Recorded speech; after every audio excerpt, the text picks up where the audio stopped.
Hello and welcome everybody to Crushing Comics. I'm your host, Peter, known throughout the internet as Crisis with a K, and I'm here with two of my favorite mutants in the world to talk about X-Men stuff with. Tyler, when was the last time that you've been to Hell and back? Does Hell's Kitchen count? Sure, I think a brief trip to Hell's Kitchen could... Was it as bad as everybody says it is? No, it is all gentrified right now. So I often think that when I'm reading Daredevil, like, could it possibly be as bad as Daredevil is trying to make us believe Hell's Kitchen is for the past? At least in the new Daredevil arc, there's bookshops, but I don't know if they've captured the full gentrification. No, it's completely different. I don't think so. And Freya, when was the last time that you have been like a thief in the night? Are you good at that sort of activity? Yeah, so, I mean, recently Cyclops visited Philadelphia, and then at that time I actually got to steal his glasses. I have it. You know, now he's walking around glassless, like, blind like this. It's very funny. I just love doing that because it's Cyclops. Who cares about him? I see we're shopping for the thumbs down reactions nice and early this week. So coming in hot with opinions, because remember, now I'm an X-Men fan now. Now I can have opinions about X-Men. Yeah, we can't even call you New Mutant anymore. At this point, you're just X-Force. Yeah, I have graduated. And eventually you'll be Ecstatics. Oh my god, that will be something. I can't wait for that. I actually read Ecstatics. I don't like it, but that's okay. I love Ecstatics. Well, maybe a bonus video at some point. So, look, if you haven't been able to tell from our introduction so far, this is our full spoilers examination of what has been happening in the world of X-Men up and into and including This Week in X. And This Week in X was a big week. There was Wolverine number 6, X-Force number 13, and Marauders number 13, which together were chapters 3, 4, and 5 of X of Swords, or 10 of Swords, or Sword of Swords, or whatever you're calling it in your homeland. So we're going to address each of these issues one by one as if they're just 3 hunks of a bigger story. But before we get into the details of them specifically, what is our general feeling about these group of 3 issues? Freya, what was your general takeaway from these chapters? So the general takeaway, I was kind of iffy about the Wolverine, but I really enjoyed the new character Solem. So we're going to talk about that a little bit more down the line. And I loved Marauders 13. I loved that issue. So we're good. I know that, it's probably going to be a little bit different opinion, but I really enjoyed it. And I was kind of bored. But then when the Marauders 13 happened, I'm like, yes. So, so that's just kind of teaser about what's coming from me. Okay. Tyler, similar feelings of positivity or no? Not quite. I think for me it's like there are lots of minor things in these 3 issues that kind of bugged me, and if there is 1 or 2, I usually can overlook it, but if there are too many of them, they add up to, it detracts me from enjoying the story fully. So I think that is one of the main complaints I have regarding these 3 chapters. I often wonder about how my brain works, because when I'm reading an issue of a comic book, I think of myself almost like a figure skating judge where they deduct points if your toe goes this way or if you touch down. And it's not like because I think I'm this judge of good comic making. That is actually how my brain works. Like if one of the characters speaks not with their normal speech pattern, in my head I'm like 0.5 deduction, and that's just how I work. It's how I listen to music too. I'm just hypercritical, and maybe that's something to work out in therapy. But that is definitely how I read things. So sometimes little things kind of create drag. It's kind of like a car that's not super aerodynamic. Those things just create drag on me appreciating the issues. I would say go ahead, also Freya. No, I'm just gonna say you also opened my eyes to lettering, how lettering bothers you, and now lettering also bothers me, and I blame you for it. And you can roll back in my channel and watch Freya's lettering awakening on Batwoman as she decided that she too can be enraged by lettering in a comic book. You can say basically Freya's whole villain origin story really is like told in an arc on my channel. Yeah, exactly. It started there. So look, here's the thing that I felt about these issues, and maybe this can lead us to our first discussion point. It just didn't feel like a crossover to me. Like, it felt like they were tie-ins. It feels like we're in the kind of book where we're like, it's like these are the Journey tie-ins or the Stage 1 tie-ins, because the Wolverine chapters, like, we got Silver Samurai a little bit in Krakoa, but there was no hint of anything else that was happening, no follow-up on what anybody else was doing. And then the same thing in Marauders. It kind of was like after the scene with Kitty, Storm goes and does this big mission. And of course, both of them kind of end on coming back to the circle with the sword. But thinking back to what I think about as a direct crossover, I expect to see more interplay between the wider cast. Am I just being like a stickler, or did you two have that feeling as well? I mean, I definitely have that. The whole structure is part of the issue for me, because I was a little bit afraid of, like, it is a quest. Each chapter is a quest by itself. Yeah. And yeah, eventually it will tie in.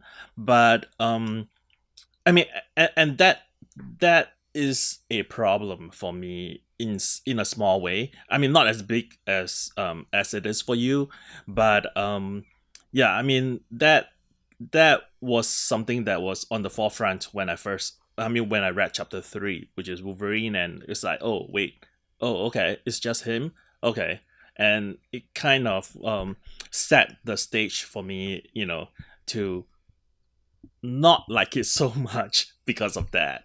Yeah. Yeah. Freya, any similar feelings, or you're kind of just like, it's all cool? No. So because for me, issue 2 or like chapter 2 kind of ended that way, right? Because Magic kind of stood in her circle. Oh, by the way, I was kind of kept on thinking, where did Magic got her sword? I forgot that she has the sword all this time. I was like, did I miss a chapter? What happened? Yeah, I was like, wait. And then I was like, oh, Freya, you dummy. But anyway, no, I mean, because the thing is, chapter 2 kind of ended that way. And then it ended with all the swords and who's going to be getting what. And then she kind of like, okay, bring it on. And so to me, I kind of knew that that's what was going to happen. Like, I kind of knew that the following chapters is going to be about filling those spots, and I really actually liked it that at the end of every chapter it's like, okay, I'm here, who's next, and then they kind of brought it all together. And maybe because I read too many fantasy books, because they kind of work in this structure. So I was actually thinking about that this is actually this crossover tie-in event, what are you gonna call it, it's actually a fantasy story now. Like the structure of it. Yeah, structure of it. So the thing is, like, it's like, because I read a lot of them, I kind of know that this is the structure that goes. And I thought it was very fascinating as like the two different sword that was acquired was done in very different ways. Like, done by different people and done in very different ways. So for me, that was very exciting. So, and honestly, I only read one other crossover, X-Men crossover, which was the Messiah Complex, I believe. So to me, I'm still kind of new at that. So I wasn't sure what a true crossover is supposed to be. Well, I think you bring up a really good positive point that I don't want to lose sight of here, which is that sometimes when you get the kind of crossovers that I yearn from my youth back in antiquity, is that you get the feeling that everybody in the cast is kind of moving along, but you get this really bad middle chapter syndrome, where the middle chapters kind of just are like a bunch of people like getting on planes and running places and going through portals, and that's no fun. And so these, to your point, like, could they have intercut like Wolverine and Storm doing their things across 3 issues? Yeah, yes. yeah. But then we would have got all of the climactic stuff all in the 3rd issue, and the first 2 issues would have been like meh. So there's a method to the madness. I think it's a valid critique to say, like, hey, actually it's a positive thing that each one of these issues or pairs of chapters ends with like a big, fight, so that we aren't just waiting for the one big tournament to happen at the end. But it also has to do with like the current structure of like modern comics. Yeah. Especially for Marvel, because Marvel has these stories planned out so that they can collect them in a trade paperback or a oversized hardcover or an omnibus, right? So there is less layering of stories as opposed to, say, when, Freya, if you have a chance to start reading, from Uncanny X-Men 94 onwards, you will discover a lot of layering of stories. Like at one point, there might be 5 different stories going on at the same time. Some is at its end, some is in the middle, some is, Ooh, and yes. they could all be just B plot with one nonsensical A plot going on. So there's a lot of layering going on, and you feel like, okay, things are progressing like normal life, right? Because a lot of things is going on at the same time for different characters. But I think X Factor by Peter David is also like that. It is like very it's much. Yeah. A lot of layers, which I was like, please make it stop. And if you think about it, these issues that we read, if you just read a Wolverine trade that like didn't have the next chapter, it would read fine. Like you would be like, oh, Wolverine has a mission, he went on the mission. Maybe it would need the X-Force issue, but you do need the X-Force, it wouldn't need any other issues. So Wolverine's quest. Let's get into Wolverine's quest a little bit. He knows when he hears it that he needs to find the Muramasa blade, and the Muramasa blade is interesting to me because we accept it as such canon right now that I think it's easy to forget that this is relatively new classic canon. It was only created in canon in 2006 at the beginning of the Wolverine Origins story that ultimately introduces Daken and kind of like brings together a lot of Wolverine's history in light of him getting his memories back from House of M. But I like half expected it to be mentioned in like Claremont or something, because to me it seems so embedded. I mean, it's been 14 years. It's a pretty old plot point at this point. So, Freya, did you know anything about this blade before it was introduced to you here? No. All I know that is like Wolverine is always kind of heading off to Japan to do stuff, The question is the same hand? Do you know that why Norman he's stick- always heading to Japan? He has a son. I mean, he has a wife, right? God, like, oh, okay. Sorry. Am I gone? No, you're fine No. because we still could hear your audio. Oh, okay. No. What I was going to say that I know that he had a wife, Emiko. That's the Mariko. son. Mariko. Mariko. And then there was also a daughter, right? Or Well, there's some number of children that he's killed. yeah, there's I some mean, number of bunch of who knows? children, and then Daken, he's who's also my favorite diva. The one surviving child. Two now, thanks to the recent Marvel Comics Presents, or whatever it was. Okay. Yeah. So the thing is, like, I know that that's why he has all the history over there. But my question is it the same hand that always torments Daredevil? Is it the same one? Oh, okay. So there's the connection. So I mean, to me, it was just like I'm like, oh, okay, it's connected to all of that. That wasn't a big deal for me. And the sword, the whole lore of the sword is that it can cut through anything, and it really hampers things like regeneration. So it's always treated as like kryptonite in Wolverine books since 2006. Because like, you're going to cut off Sabretooth's head, you're going to cut off Daken's arm, it's like the thing that like makes it really serious, right? Which is interesting, because if you think back to Wolverine's long and storied history from like, what was it, 1974 that he was introduced in Hulk, there's never really been any one thing other than maybe drowning and being in like deep water, because he always says, I don't really like swimming. That's why he stings so much. Yeah, because he's afraid of getting wet, just like a gremlin. But there's nothing that's like really risky for Wolverine. And so I feel like this was one of these things that was introduced to be like, oh, something can actually hurt him and the people who torment him. Yep. Right. And I mean, the interesting thing about this sword is that it requires a soul or a piece of soul to make it work. Much like Magic's sword. Yeah, but I don't know. To me, the reason I was actually rolling my eyes is not necessarily all the sword and everything, but it's like, dude already had those nicked things. Like, he has those, coming out. You mean claws? Yeah, claws. Those nicked things. Sorry. But, the claws. So why does he need a sword? It just feels like an extra. How is he moving that around? It's too much. It's extra. I don't like this. That's why I Yeah, didn't Wolverine. like I the mean, sword. I don't know. I get that there's this whole like samurai background with Wolverine that is fun sometimes, but it does kind of feel like a little extra when he's holding the sword and his claws are out and the sword. I'm like, how many sharp things do we need to fix to this character? You know?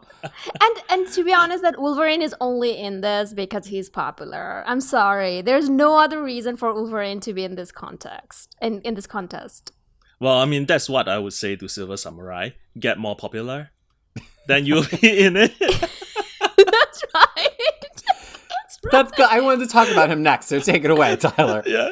No, I mean, for me, it was really weird because like no one took his place. No one took Silver Samurai's place, right? He wasn't chosen. It's not as if he was chosen and then Wolverine's like, no, I'm going to take your place because you suck. But I mean, so I don't quite understand why he's like so angry about it and why he's like keeping information from Wolverine that would help Krakoa as a whole. So that part sort of like doesn't sit really well with me. Yeah, and I also kind of felt like part of me is like, wouldn't you want the sword mutants, like the mutants that you already think of as sword people, to like be in it? But no, he's not popular enough because, fun fact, and I have to remind myself about this every time Silver Samurai is on panel, he is a mutant and he focuses energy around him or through something, which is why he has armor and why he has a sword, but his sword is not his power. It's kind of like Black Tom's staff. It's just a way for him to focus the totality of his mutant power, as Chris Claremont would say. Yeah. No, I agree. Silver Samurai, not good enough. Wolverine kicks him to the curb and takes his place. I mean, it's the same thing with Shatterstar. He should yeah, be where's in Shatterstar? If there's any sword mutant, I think our boy Shatterstar should be the first draft pick. I know. Shatterstar is in Mojo World. Why is he being a professional wrestler in Mojo World if he could be here? I'm just saying. Ask Kyle Higgins. He put him there. It was Kyle Higgins or Tim Steele. One of them put him there in the miniseries, and he's still stuck there. I read some stuff, you guys. I'm not all that. She's not a new mutant anymore. Yeah. Friends. So look, after Wolverine kicks Silver Samurai to the curb, we go down to Arrako, the land of exposition, where we have to learn a little bit more about this imprisoned character, Solem. Mm-hmm. And Solem has some history with one of the horsemen, War, where he killed War's spouse, her prior husband, but there's some question as to what happened, and so we get like a little bit of Solem's history unfold as we learn why he's in this pit, just whiling away the days. He looks very comfortable. He's got like a cheese board. He's really doing fine, but he's not allowed to leave. What did you think? I know, Freya, I know you had some opinions about Solem, so why don't you kick us off here? Oh, no, I loved him. I really love characters who are like, so like, whatever, life, I'm just going with the flow kind. And, he has all this bondage, which I'm pretty sure does nothing for him, but he's just has that. He like just and then, he has brushes books. it off. Yeah. Right. He has this stack of books and his food and everything, which, to be honest, that's the life I want. Maybe not in a prison. Maybe I would still like the whole, the freedom to move around, go wherever I want to do. But then having a stack of books and food and everything, I love that. And then the thing is, like, what more can you ask for? Oh yeah, right. Why does he have that? No, but yeah, he's the just interest... like drinking his wine. Just well, he has flowers too. And that too. It's just like, I don't know. And it's like grapes and cheese. So Arrako has grapes and cheese. Right. Continuity note, grapes exist. Some editor somewhere is scribbling furiously. Grapes are purple in Arrako. Or who knows, maybe they could be imported. There's all of Otherworld to bring into. But I do get Freya's point. Like, it is kind of fun when you first meet one of these characters who are like decadent, carefree characters where they're not just rich, because there's plenty of those, but characters who are like, who are living the life and are just unbothered by whatever you're bringing to their doorstep. That's one of the things that makes Emma Frost fun, is she's generally unbothered by your BS. Exactly. I mean, there's something interesting here too, right? There's a counterpoint to Krakoa's pit, where Sabretooth is actually being kept in stasis. So he doesn't have all this comfort, but he's aware, he's living, right? Whereas in the Arrako's pit, he's basically just chained up, and the visitors. I mean, he could have people coming to him to sing to him, to bring him books, to cook for him, and that's pretty interesting. There's a I mean, the counterpoint is pretty interesting. Well, Right, go ahead.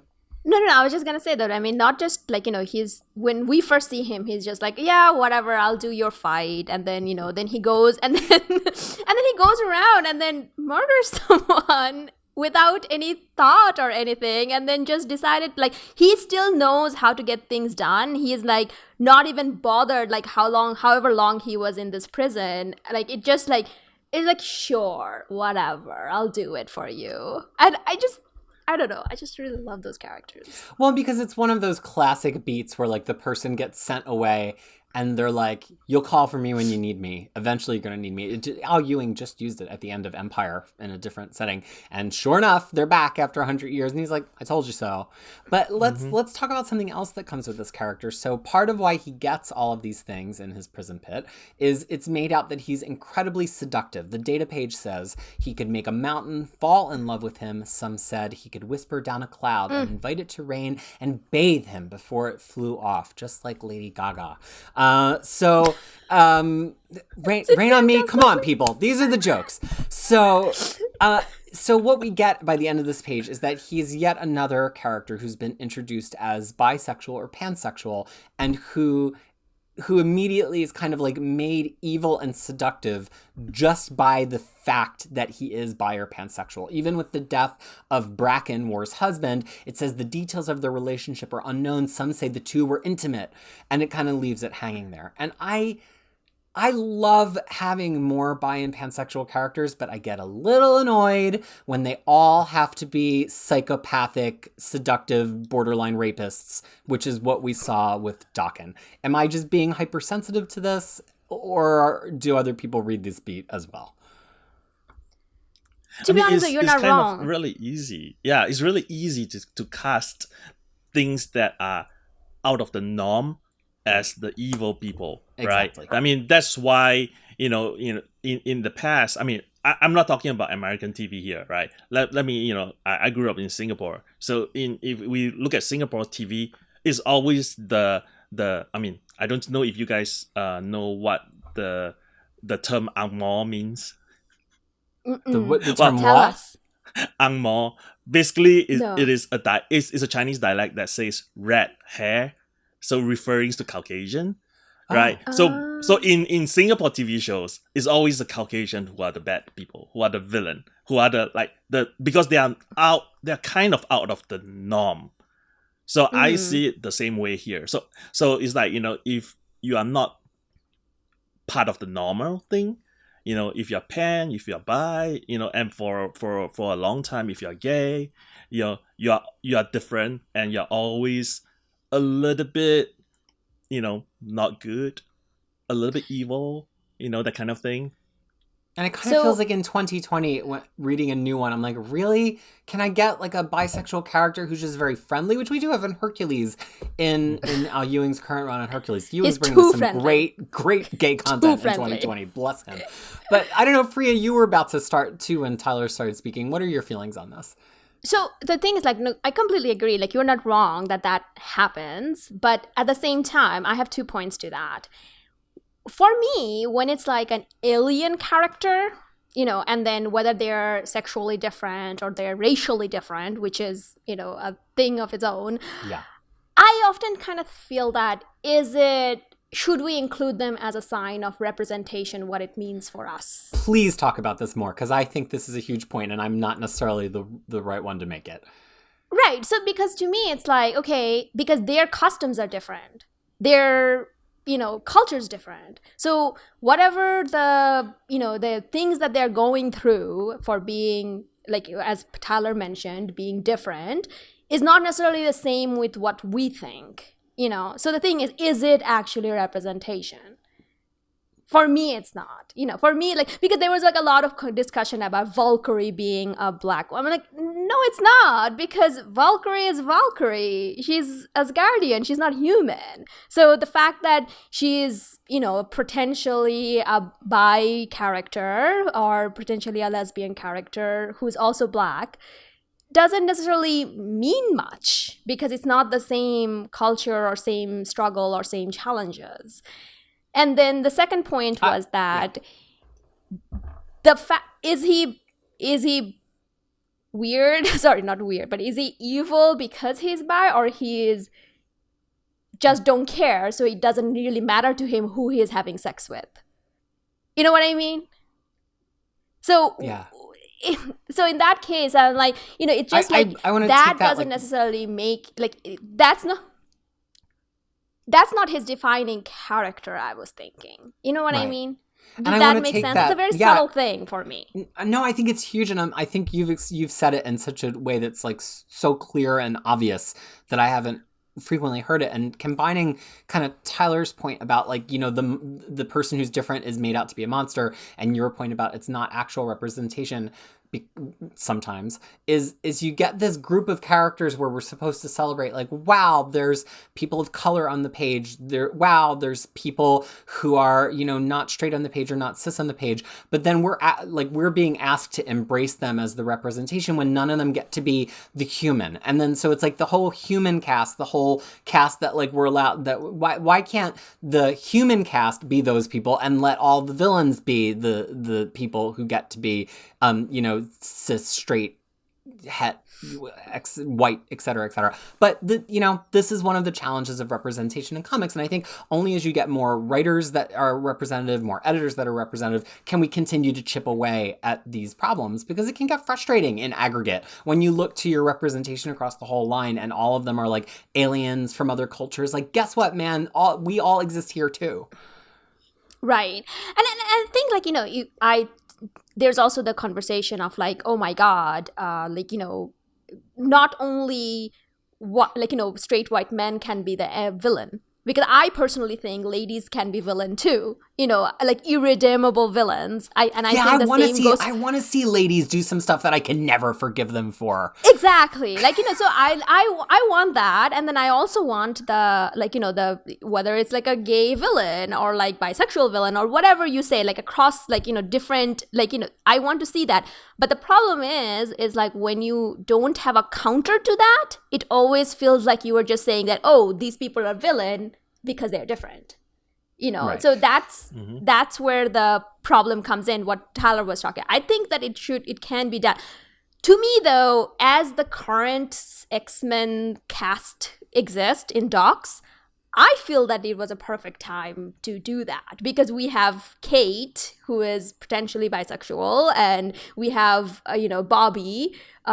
Is it Bobby? Yeah, Iceman. Mm-hmm. Who's gay, and then we have North Star, who is gay, who are all in in their different... And Prodigy as well, who I believe in. Yeah, I mean, it feels a lot richer than it has. And we're not... It's never a numbers game of we have 5 now, it's enough. It's like, do we really feel like we can see the full spectrum of identity on the page? And I think you're right. I think it's there's more leeway to do this kind of character as a villain when you actually are doing some representation elsewhere, as opposed to when we first met Daken back in 2006, where he was the only character, and I love Daken, and Freya loves Daken, but he was not great representation. So I want to come back to a little bit more about Solem in a minute, but I want to take a detour to something else. So Wolverine basically goes to track down the Muramasa blade, and he goes to the hand, and he fights a bunch of hand ninjas because they're the toss away villains of the Marvel universe. And he basically just trips right through their little portal and falls right into a lake of fire in hell. Yeah. And this actually made me a little confused, because Wolverine's been to hell. Mm-hmm. Long ago for all you youngins reading comic books, but it was only 10 years ago in actual time. Some of us have been buying reading Marvel every month since then. And I just was really confused about, like, wait, is part of Wolverine's soul still in hell, or are we flashing back to the last time he was in hell? Oh, and then he was just in hell, right? Because, or somewhere in the afterlife, after Charles Soule killed him in 2014. So I just was really confused about the end of Wolverine 6 going into the beginning of X-Force 13 when he's like a skeleton again, because I thought it was a flashback, or we were finding out he didn't have a soul all this time. I just was like really, really confused. Am I the only one who was like really this perplexed, or was that a point of confusion for either of you? Well, I have to reread the few pages because it wasn't entirely clear what was happening. I think the only thing that was made clear was the coloring, right? Mm-hmm. It was like blue, and then it was like all bright yellow and red, and I was like, okay, wait, when you say then and you say now, like, is it like a few hours ago, or is it a few days ago, or it's like years ago? Yeah. So I was a little bit confused, to be honest, and it didn't help to have like Muramasa who looks different, like in the then and the now. So I was like, what is happening? Yeah, I got a little lost. I did. I got lost. Oh, yeah. I was completely lost until X-Force. I was like, wait, what's going on? And then also, not to mention, I actually read Wolverine 1 through 5 just before then. I was like, whoa, are we still in the other one? Like, and you talk about like, you were talking about like a crossover and tie-ins and so I was thinking like, whoa, are we still in the, and so it wasn't until Solem showed up and he was like lying down like a skeleton. Wolverine was lying as a skeleton. That's when it all clicked. I'm like, oh, this is all happening now. I want to put a pin on that scene because I want to come right back to it. But Tyler did say something about the colors. I want to talk about the art as we kind of make the switch from Wolverine into X-Force. Mm-hmm. There's something really interesting about the art here. Not the penciler necessarily, but Matt Wilson colors both of these issues. He's like one of the biggest superstar colorists there is in the biz. Not many people are as consistently amazing, and part of what's so amazing about his colors is his trademark for me is they're very textured. He very rarely does like a flat color, or he doesn't do colors with a lot of shine on them. He's not one of these people, like if we think back to the coloring of Dawn of X, Hoxpox, which I didn't always love. It's very shiny. There's always a glisten on the hair because that's how Marta Gracia colors.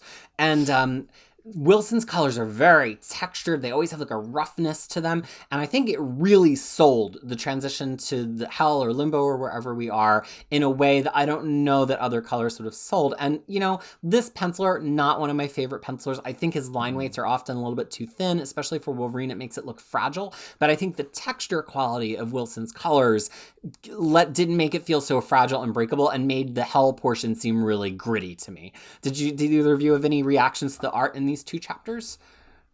I'm now going to think about hair gloss. Thank you, Peter. You have a beautiful shine on your hair today, so you're like a Marta Gracia character. That's one of my mutant powers, but shiny hair. But no, I'm gonna think about it. But to be honest, though, it wasn't as. For me, it wasn't as good because oftentimes coloring can be used very well to see now and then, or different between different times or places and stuff like that. I didn't feel that. You wanted it to do more of that. Right. I wanted it to be more of that. Either use sepia tone or something different for that. And to me, it all felt like the same timeline. Like the difference was so subtle that my, new eyes could not pick that up. So now that you say that, and I'm paging through the issue, I see that even though he didn't use a sepia tone, the different parts had different saturations. So the parts of Solem finding his way there is really blown out. None of the reds are allowed to get really red, but that's in retrospect, having had this whole conversation. In reading the issue, as great as Matthew Wilson is, and as much as I worship at his feet, it just wasn't enough to differentiate the scenes, I think we could say. Or maybe that was the point. I don't know whether that was the point, because it felt like you were supposed to read it kind of like in a dreamlike state, because at least that's what it felt to me. Maybe that was the point, that sometimes you're not confusion is a narrative device. Yeah, so it was like, you were not, because to be honest, the whole Wolverine issue were fairly confusing until X-Force, it all comes together. So I don't know whether that was by design. Mm-hmm. So Tyler, talk about art. I don't really like the penciler for this. No. I mean, I think across the Dark line, he is actually the weakest. It conjure up like bad 90s, image clone type of thing for me. So I didn't particularly enjoy his art, and this brings me to like I mean, not necessarily to one of the things that bugs me a lot, and it doesn't, it's not really his fault. I mean, I think Percy's fault as well for writing that. I mean, if your muscles and tendons are all burnt away, how the hell are you moving? I know the skeleton thing was just a little. I think I have this thing. One of the other things my brain does with the figure skating and the deducting points is I don't like when writers take everything to the extreme, which is funny because I came up in the extreme 90s. But did we need every scrap of flesh burnt off the skeleton? You know, like, do we always need to go down to the one drop of blood will regenerate Wolverine? Because sometimes it gives you visuals that, while they seem cool in the moment, they also kind of take me out of reading. And I know that's because I'm a more literal reader and I'm an adult reader, and like somebody who's a younger reader who's less literal than me is like, cool skeleton, yeah, it's probably what Scott Snyder would say. But like, it took me out a little bit. Yeah, I mean, and if everything is being burnt off, how is he going to see? Like, how does he know that way is up? Because one of his mutant skills is like knowing what true north is. Like, I don't know, right? Like, who knows? But I want to dig into. The thumbs down will be coming for us if we talk too negatively too long about it. I want to talk about something Faria said. We learned this early in House of X. If we all went off in our full critical sentiment at the beginning, the videos would get tanked. And we do love these comic books. We love comic books in general. So we've just learned to pepper the critical sentiment through the video. So that you don't hate us all at once. You know, we like to just stretch it out. So something Freya said that I want to actually, part 2 of the Solem discussion is Wolverine's kind of reclining there, in his skeleton form. And Solem is kind of fascinated by him. And this is what ultimately made me like Solem. He doesn't like, he views Wolverine in this kind of very gentlemanly way where like eventually we might fight, but why shouldn't we cooperate now? The fight will be spectacular later. Let's have fun now, which I actually really like when villains are written like that. They're like, it's just not time yet. And that made the way that they kind of, Wolverine were like, who are you? And Solomon was like, oh, welcome. We're in this cell. I've already tried the bars. Like that was very entertaining to me. Well, I mean, that's because he's a lawful evil character. Yes, he's not a chaotic evil. Not chaotic. He's lawful. Yeah. He has certain sets of rules and honor. Yes, but he's evil. Yeah. Like me. Sorry, Priya. Do you know? Do you feel like you're being we totally went D&D on you. Like, no, I know those 9 blocks. Like, is it 9, right? Lawful, like good and stuff like that. I'm always, my aim in life is to be lawful evil. Like, so I know that feel. Yeah, no, I mean, I'm always trying to be. I mean, what's the fun of being good? Or maybe chaotic. Anyway, so the thing is like, separate video potentially. Yeah, right. I absolutely love it though. It's that the thing is like, oh yeah, so while you're sleeping, I got this done, and then then we kind of get a flashback on how he got there. But the thing is, like you said, like it just. I started liking him before that because, when they were saying that, he's a very good seducting person. I'm like, yes, tell me more. He already seduced me without not doing much, just by sitting there. But yeah, so it adds character, I think. I think it just makes things less lazy and then make things like, okay, at least this person, there's going to be something more happening. I really enjoyed it. This, to me, is one of the reasons that I've come to really enjoy Benjamin Percy. I didn't really know a lot of stuff by him before DC Rebirth, and he wrote a very long run on Green Arrow, which I like. So I can't say as a Green Arrow fan, which I know Freya is, I don't know if it works for all Green Arrow fans, but as a Green Arrow newbie, it totally worked for me. And one of the reasons was he would introduce characters that seemed like they were going to make me roll my eyes at them, and then I wound up caring. And I think that that's like a sign of a good... You've got to use archetypes in a comic. You have a limited amount of time. You have a limited amount of panels. You got to rely on understand people's ability to like make assumptions and have assumptions about a character in order to get them somewhere. And I think he's really good at it. But from that point to the end of the issue, it kind of just feels like whoosh down the roller coaster. Like they're friends. They get to this cliff. They see this wedding ceremony. A hand person is getting married to a human. They made souls with the swords, and then there's a fight, and then they both have blades. The end. Like it kind of just and Wolverine was like mostly naked in hell, like totally naked. That's true. And yeah, I was like, I mean, that wasn't one of the things that bugged me, but it was. I mean, I was like, okay, great.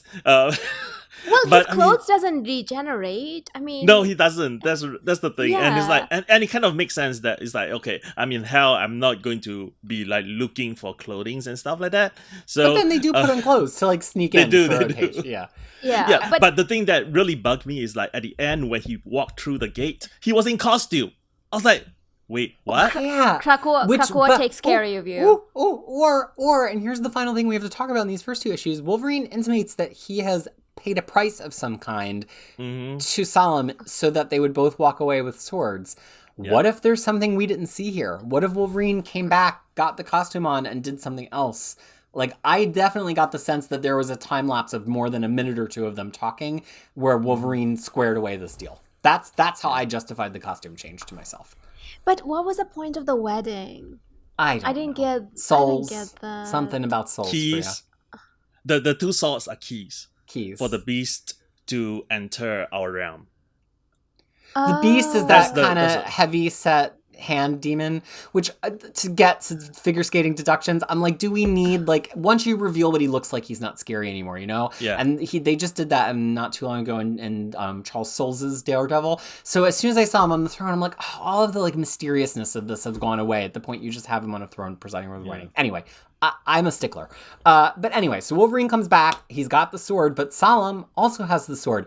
Like, would it have been better if Wolverine had treated it as more of a zero-sum game now and not taken the gentleman's agreement and was like, no, let's just do it? Or is it necessary for Krakoa's survival that they have to do it in the arena? Like, I wouldn't want him to have the sword now. I would have done anything to prevent him from getting the sword because maybe they would have defaulted their whole side of the tournament if he didn't get the sword. Well, I mean, but the thing is Wolverine did not get the sword. So he paid Each of them price. got a sword. Yeah, each of them Well, got a sword. eventually he did. Right. What I meant was that, like, in the beginning, he had to pay a price in order to get his sword. So he wasn't the one, he wasn't the one driving the bargain. Right.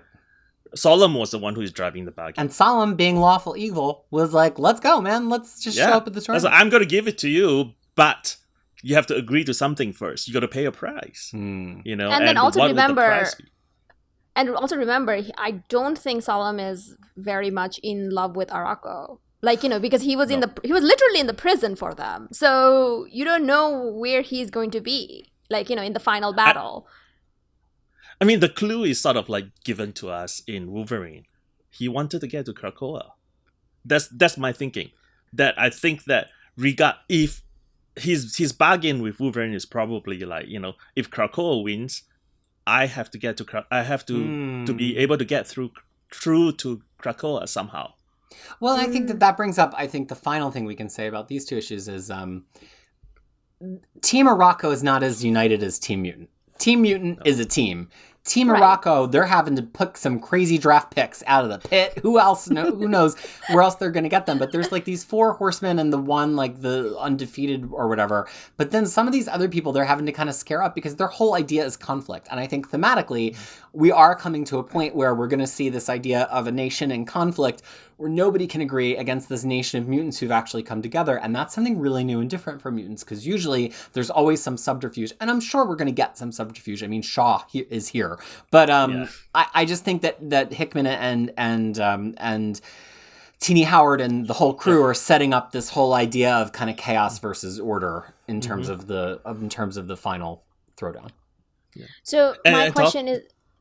No, my Go ahead. question is, Magic is just hanging out there. She's not going anywhere. She's kind of just team hanging captain, I out. think. I think That she's was in one of charge. my thoughts. I That was mean, one of my she thoughts too. They were like, they're just sitting there for like 3 days and waiting like, for people to like appear. everyone comes, like, or this is all happening simultaneously. It's just because of the way we're reading it. I Like, think some of it is happening Yes. simultaneously, and I also think that it might be kind of like once you step on your transporter disc, maybe you can't go. I don't can't know. go. Anyway, No, I was just like, But if you look at the timeline, right? Like from the time that Polaris get the readings from Saturnine, it is and resurrection, and from her to create that stone thing, the stone circle, it is already like 24 hours. And they only had a So- little while, right? Yeah, so they only have 3 days. So they are left with like 48 hours. So yeah, I know standing there for 48 hours doesn't make sense, which is why Wolverine and Magic was sitting down when Storm came in.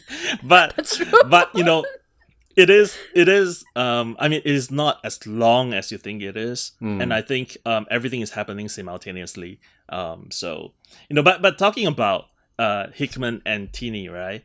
I mean, let's dive in a little bit into the the different provinces, the write up, because I think they were really interesting. I think I might have to make the executive decision that we have to do a separate video on those because we have a whole double length issue of Marauders. That's true. That's true. I do want to talk about them. So sound off in the comments how you would like us to address the other. Should we do it all in one? Should we do one little capsule, one for each? Feel free to share your opinions because I really do want to talk about them. Some of the ones in these issues were really, really interesting.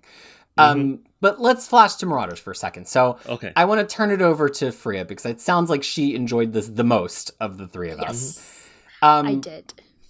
But you don't know as much about Storm as maybe Tyler and I do, and you still really liked it.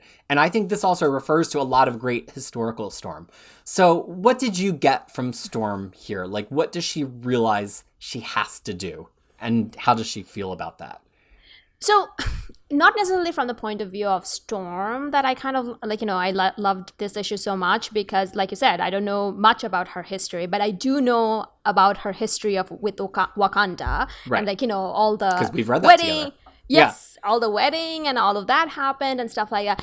To me, I actually got misty-eyed because for the first time, or not necessarily for the first time, but, I saw, like, women making so much decisions about, their talk is not about, it's about, like, what is right thing to do. To me, it reminded me a lot like Nakia and Okoye's conversation in Black Panther when, she was like, you want me to give up, like, you want me, like, duty versus loyalty and those kind of thing. And it was very much of a reminder of that, to kind of see that between two characters, like, two characters who consider each other to be sisters. And then, how Shuri kind of knew that Storm will try that because of Storm's past as a thief. And then, and then even though there was this friction, and it's not the contrast to Wolverine getting his sword, it was like you had to actually convince a person to give you the sword. It's not like, it's so much harder,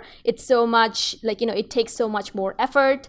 To me, that was like the hard point for this issue. Like, I absolutely loved that. And I would agree that Shuri, Shuri's another newer character. People treat her as she's been around for a long time, but she only came into being in the 2000s as a named character.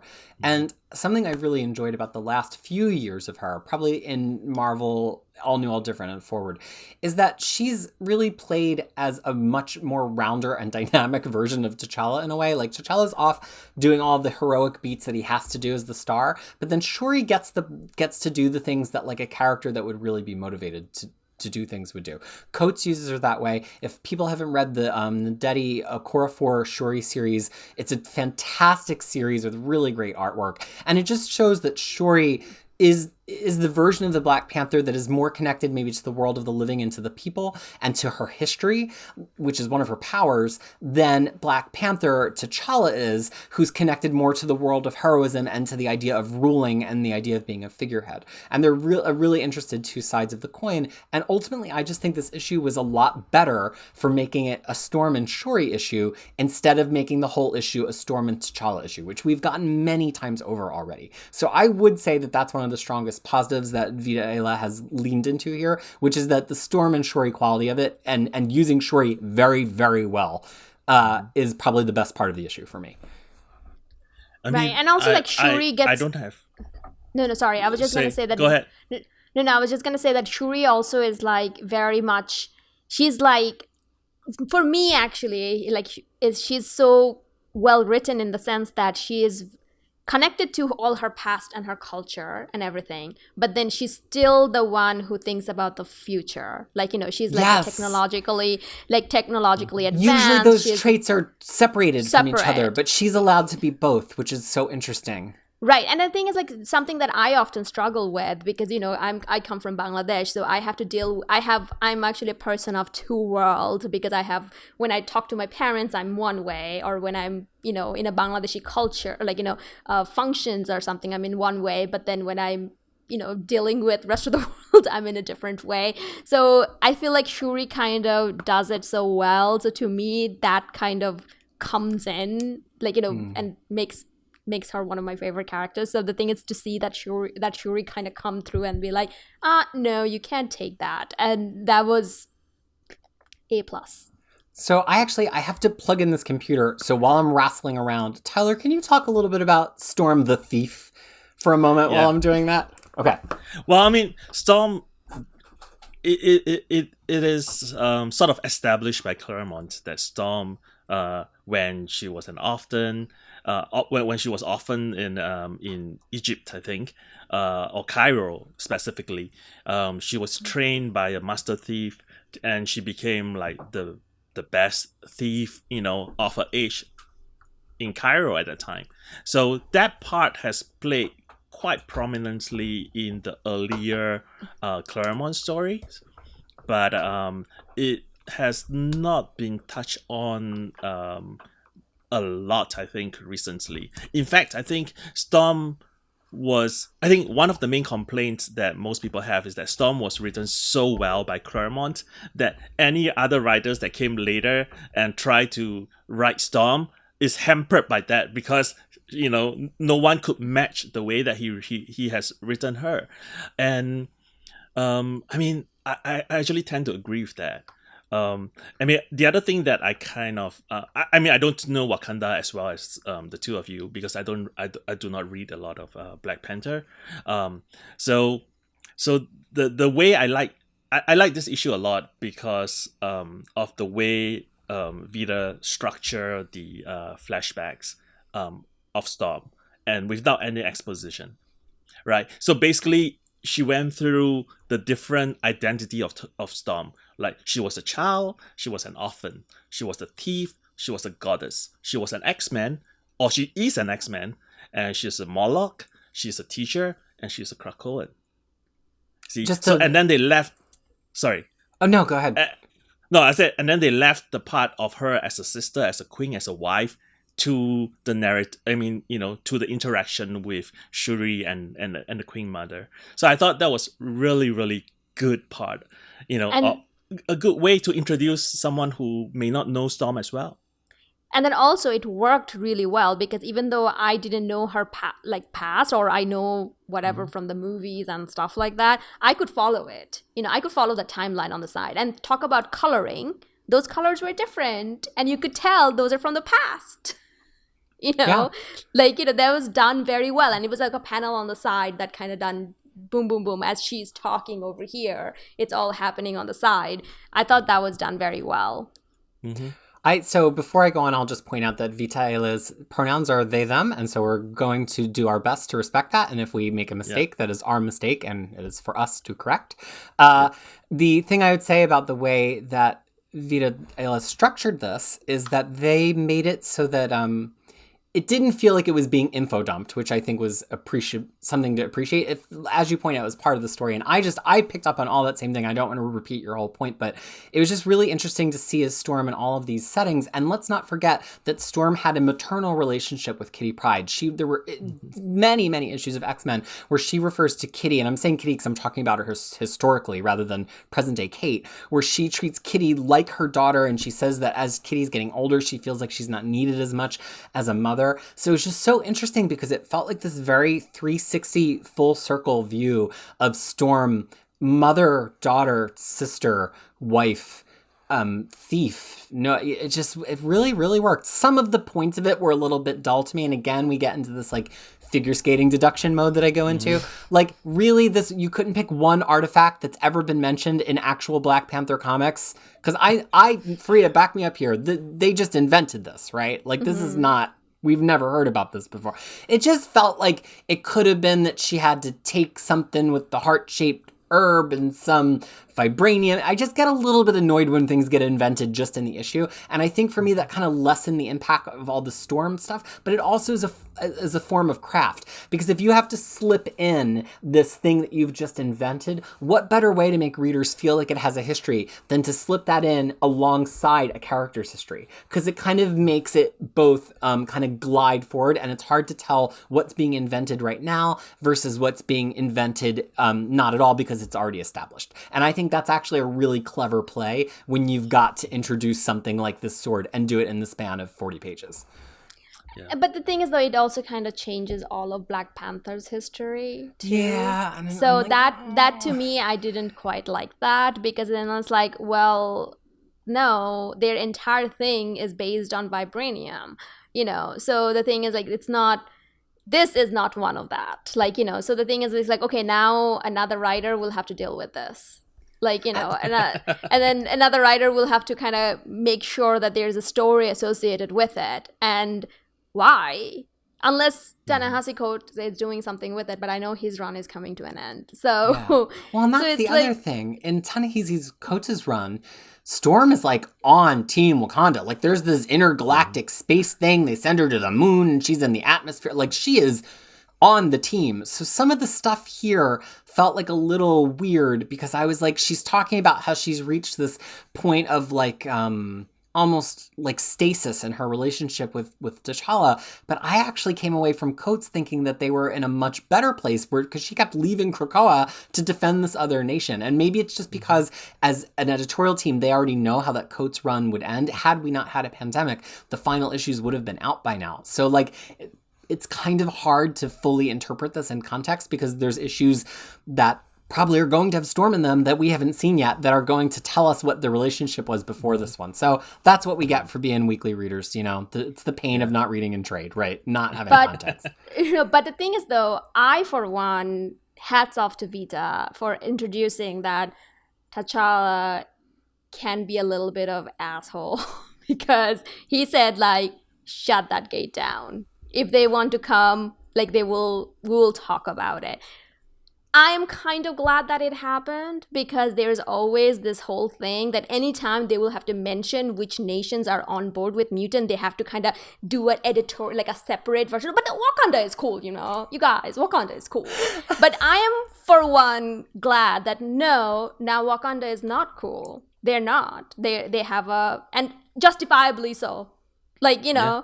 A Krakoan agent came and took something from them, like justifiably so. So it's really put things in a very complex situation, and it's not like, you're black and white. And to me, it kind of, because I keep talking about like greater Krakoa or building a nation and stuff, and I think this kind of plays into that as well. So I really hope either in Marauders or somewhere else, this is mentioned and this is talked about more, because I'm glad to see that finally T'Challa's like, no, shut the gate down. So all other mutant in Wakanda, tough shit.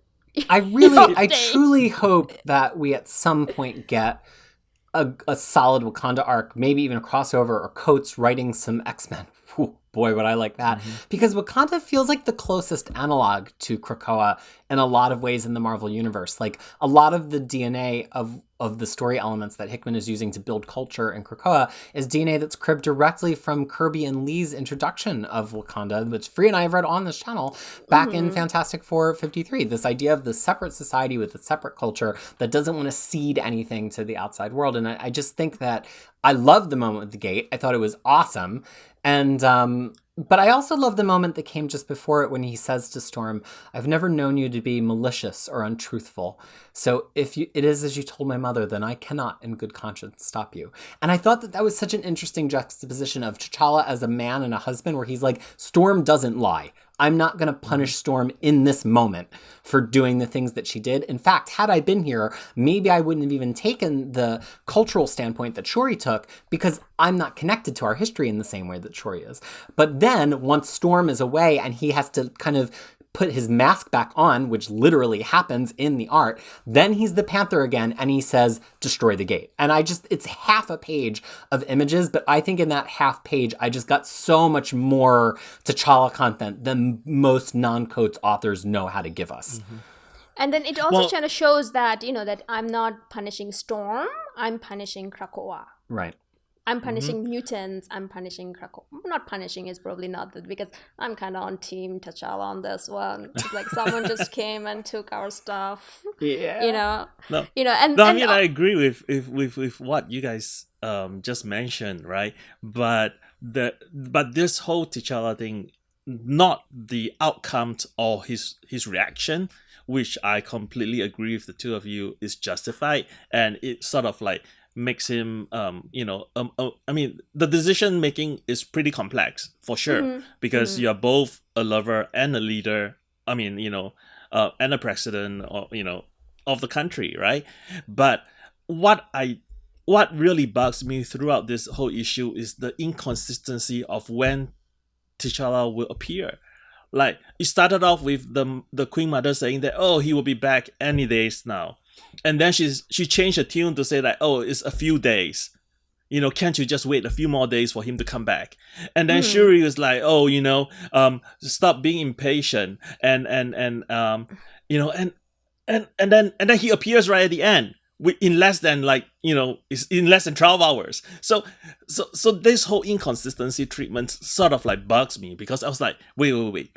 Is he supposed to be back a few days later? Or is he just going to be back any day or any time now? Didn't he come back because of the museum, though? Yeah. Like, isn't that the implication, that he interrupts whatever Avengers business he's on to be like, what's going on? And then he sees it storm. Like, I don't know. That's how I read his eventual appearance. Well, so to me, I was kind of looking at it more as a bureaucratic, because that's how politicians talk. Like, you went from any day to few days to in next year. Like, that's, so Queen Mother is kind of, she's very, I'm also very happy to see her hairstyle kind of stayed the same as it actually started off in Brian Stalford started it, and then it's still the same. But the thing is, like, it's, so I kind of took it as that, and I thought that because the museum, and once again, it's because they just kind of introduced this new thing, now he has to drop everything and just come back. That's why I took it, because they are extremely technologically advanced. So I wouldn't be surprised if they have their own Wakandan gate. Maybe they should have a Wakandan gate. Only any black people can enter anytime. Like, No, but like that brings me to the question of, like, why is Storm so impatient? Right? She has technically she sort of have 48 hours, because there is a gate from Krakoa to Wakanda. So there isn't a traveling time, right? So she stepped through and she has about 48 hours. So why is the rush to, like, I need to steal it today, now, and not wait? Maybe she didn't. I took it as like she didn't want to face T'Challa. Yeah, I kind of got like a ripping the Band-Aid off quality to it. Like, since he wasn't there and since he couldn't be summoned, she was prepared to kind of like work it out with him over the course of 42 hours. And in that throne room scene, she kind of is like, I really don't want to have to go through this with the two of you. And as it progresses and like Shuri kind of shows her how steely she's going to be, Storm realizes the sooner she does it, the better. That was personally my read. I don't know if that was the author's intent or not, but I kind of got the sense that Storm was upping the pace mentally as she realizes she's not going to be able to do it the diplomatic way, which is part of that whole 360 view of Storm. Storm can be a diplomat, but she realizes she has to be a thief. And then also she changes the clothes from white to black, you guys. That was like, and there was like a very much of a cut thing that I'm doing something different. Now so is it like sneaky Storm? Yeah, so is it like a Quiet Council Storm and then Marauders Storm? Is that what That's it. Talk about that more, because I agree. Yes. That's what it was, right? Like it was just separation of that. Yeah, not that she always wears white in the Quiet Council or anything, but it definitely felt like the difference between Storm here as part of Krakoa and Storm here part of Marauders. Let's not forget that Dugan's whole concept of Marauders is like this, it's rooted in a lot of X-Men history. Like it calls back to old Hellfire Club stuff. It calls back to stuff with Storm and the Morlocks. It calls back to Kitty and Emma stuff. It's all rooted in this idea of many different countercultures, both heroic and villainous, both, oppressor and the oppressed within mutants. And that's the whole theme of the Dugan book. And it's kind of like Vita Ayla very deftly did the whole thing in one issue just using Storm. So credit where it's due. It was not my most exciting Marauders issue, possibly because I know this history so well and I literally have just read it in the past couple months, and yet it was pretty darn good. And the art, Lolly, I will say, sometimes can be kind of in an uncanny valley to me, where like all the creatures just look like these wide-eyed gray aliens, like their eyes are too far apart and their faces are, I think I just sprained my eyes trying to make the face. They look like this. But this issue, I loved it. I felt like Storm and Shuri and what is the Queen Mother's name? Ramonda. They were really distinct from each other. As you mentioned with the colors, the knockout colors of the flashbacks were really distinct. And also I think the flashback art was, it was more like semiotic. It had more clean, plain lines and it was a little bit flatter looking, which the colors clearly helped with too. I just think there were good creative choices all around in this issue, honestly. Yeah. I mean, Loli's art sort of won me over since issue 2, I think. Issue 1, I was like, oh wait, is at times it appears a little bit cartoony for me. Yeah, that's the thing. Yeah, and then after that, it sort of like grew on me, and this issue looks really pretty to me. I myself was kind of sad that Dugan's not writing it. Marauders, like I was like, oh no, not doing it. But then Vita Ayla, they knocked it out of the park. So yeah. They definitely do a great job. Something which I wasn't expecting because I've not read anything written by them. So but that gives me hope for Children of the Atom. And New Mutants. Vita Ayla is taking over New Mutants. And I will say, I have read just about every issue of every comic book that Vita Ayla has ever released. I am not a fan, but credit where it's due. Like, when you write a good issue, I'm here for it. And if maybe Vita is going to be a way better fit on the X-Men line than they've been a fit for any other comic anywhere else. And many people do enjoy their comics. Don't get me wrong. Like, people love the Livewire run. People love, what was their Black Mask series? They're zombies, but they're like flower zombies. The Wilds. Very pretty comic book. I didn't really like it, but I'm always rooting for somebody to find their moment where they're great. Bun on Magneto, Brazan on Glob Herman, apparently. And then also writers who are not male and white and who didn't get 100 chances. Everybody should get 100 chances if those writers got 100 chances. And maybe we've struck gold with Vita Ayla. Gosh, I'm so bad at saying their last name. Ayla writing Storm and Mutants. So I'm ready. I'm in. And I was actually thinking that if they were not doing New Mutants and Children of Atom, Black Panther is now open. That's right there. Because they did a very good job on it was a great T'Challa. Yeah, I like great T'Challa, great Shuri, and then but I am just the whole I was actually very sad that I'm like, oh, we have to go back to this Thanos sword. We cannot see how T'Challa is going to be a dick about this whole thing. It just and then I also kind of forgot that Storm went there as a Quiet Council representative first, but then she decided, well, I guess I have to be a Marauders. So there was that part of it as well. There was it. Yeah. And then also, I mean, she played a lot of roles, a lot of different roles in this issue alone, and that is sort of mirrored a little bit by the flashback. Yeah, and thank God for her race, because we didn't want to see another white person stealing something from a black country. So I'm glad that we did not have to deal with that.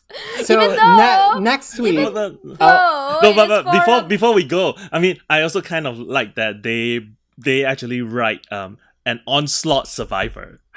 yes, I enjoyed that. That made me I was like, really, wait, really laugh. Yeah, I was like, what?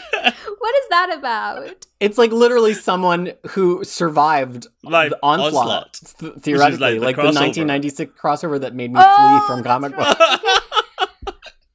I know of the event. I Yeah. did not Yeah. make My the connection. most lamentable omnibus, probably. So look, next week is another 3-issue week. Lord help us all. Hellions 5, New Mutants 13, and Cable number 5. Of those, I think I'm the most excited to see what's going on with Cable, Cyclops, and Jean on Sword. On the space 100%. station. The like peak, yeah. But Hellions is probably my favorite. Hellions and New Mutants are probably my top 2 titles right now. But I don't think Brazan is writing this New Mutants issue, so I'm kind of excited for next week. I thought this week was going to be the Grin and Barrett week, and then here, Marauders kind of came through for me. So next week, I think I'm the most hyped for out of this initial half of the crossover, and then the week after that is Excalibur and X-Men, which I'm like, and then we get back to X of Swords Stasis, which is kind of like the midpoint. So closing thoughts on what we have to expect in the coming week from either of you? I have a lot of thoughts about Hellions that I'm going to save for next week. And I'm because you caught up on Hellions. I am caught up on Have you? Hellions. Oh. Okay, we'll stay tuned for that next week. Yeah. And I am super excited for Cable. It's by Dugan though, right? He's writing it. I sure hope so. I think so. We need to take a look. Oh, But I mean, okay. But the thing is, I'm just. like Cable.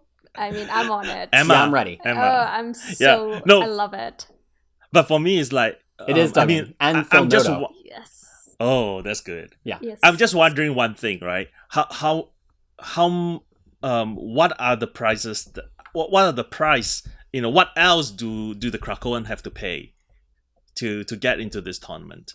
Because we already saw like two different type of like cost to the Krakoans right now to obtain 2 swords. And costs to the Arakans or whatever their name is too, right? Like Solem made some kind of deal and let Wolverine be. And I'm sure we're going to see, they had to let Solem out of the pit to begin with. I think, this is, there's going to be costs on both sides. I really don't think this whole story is really just going to be bashed out in the tournament. I think that Saturnine especially already knows how much it's going to cost each of the sides. So I think that's really interesting. By the way, Hellions next week, Zeb Wells continues to write, but with Carmen Canero, probably my favorite artist at Marvel right now, is going to draw it. So we're in for a week next week.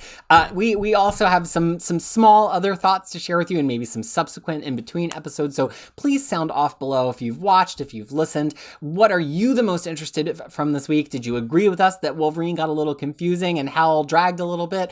Did you agree with us that we saw a fantastic issue of Storm? Or are you totally off and on your own? We want to hear either way. You definitely subscribe because we are going to be back every week with more X of Swords. Even if we think that we hated the issues, we're going to come here and talk about it. It might turn out we like them. You never know. Yeah. So we kind of start over there like that every time. It's like, we don't like this issue. And at the end, we're like, oh, we kind of really liked it. But maybe it's just that X-Men is better together with other people. Maybe X-Men is just more of a community, Yeah. just like Krakoa. A family. And on that family. note, we still are missing the 4th member of our quartet. Zach, the eggs have all been destroyed. We don't know when the resurrection protocols will mean that he can be back, but hopefully sometime soon. And until then, and until next week, this is Peter, Tyler, and Freya signing off from another This Week in X. Bye, everyone.